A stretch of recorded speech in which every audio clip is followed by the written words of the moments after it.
Graceful George. One afternoon,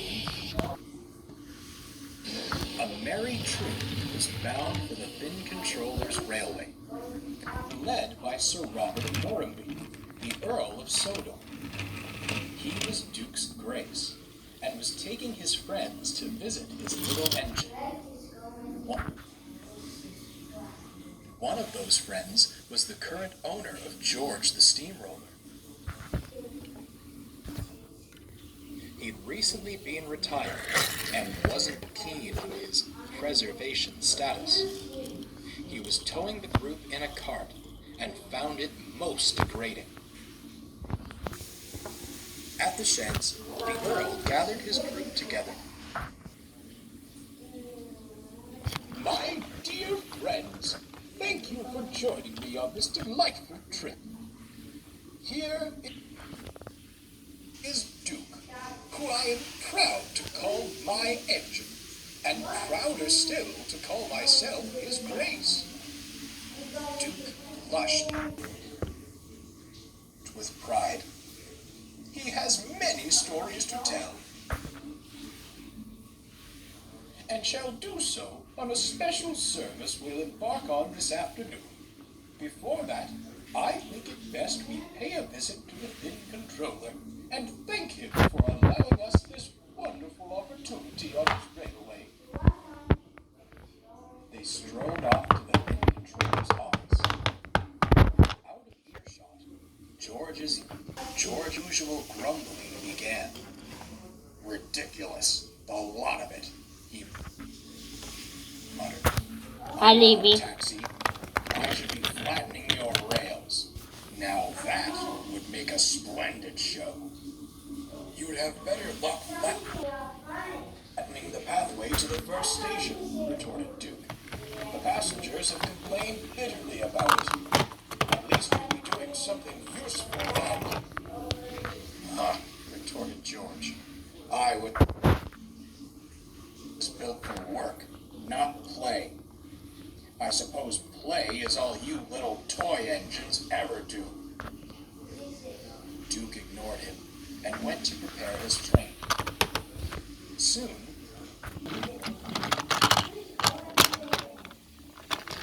Bye. Why I hate you. Duke ignored him and went to prepare his train. Soon, Duke had collected his coaches and was ready to leave. The men climbed aboard, but the Earl addressed George's owner.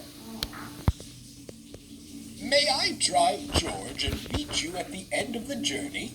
I'd love to take some pictures of Duke from the roadside.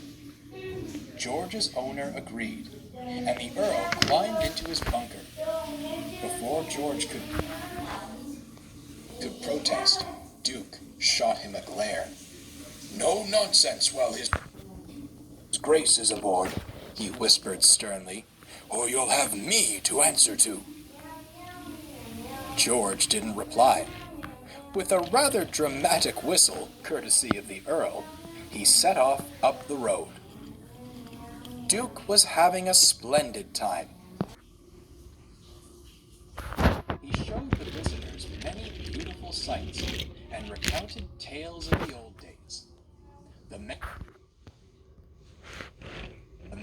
were most impressed. George, meanwhile, was not enjoying himself. The Earl was unfamiliar with his controls and spent more time fiddling with his camera. A magnificent day for pictures, wouldn't you say, George? Asked the Earl. Couldn't be better, George muttered sarcastically. Simply splendid, replied the Earl obliviously. Oh, look, here comes young Tom Tipper and his little post van. I must get a shot of him at work. If he hadn't been so busy with his camera, the Earl might have noticed George was drifting into the wrong lane. Look out! shouted Tom Tipper, honking the horn furiously. The Earl waved cheerfully from behind his camera before realizing his mistake. He grabbed the steering wheel and jerked George out of the way. Tom Tipper swerved as George rolled from the road and onto the path to the station. "Oh, heavens!" cried the Earl. He was so frightened, he leapt from the cab and watched as George got closer and closer to the railway. "Help!" wailed George, crushing stones beneath his roller. At that moment, Duke was approaching the station. He was startled to see George ahead. "Look out!" he whistled. The station master frantically jumped into George's cab and screwed the brake on hard. With a groan of relief, George stopped, his roller just nudging the rails. "Phew," whistled George. "I'm not cut out for this." "Evidently not," frowned Duke. The Earl apologized profusely. But thankfully, George was unharmed.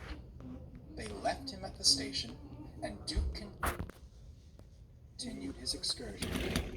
On the way back, George's owner drove him to the shed to collect the rest of the party. George had had enough excitement for one day, and departed, guests in tow, without a word. That evening, Duke told the other engines about the day's events.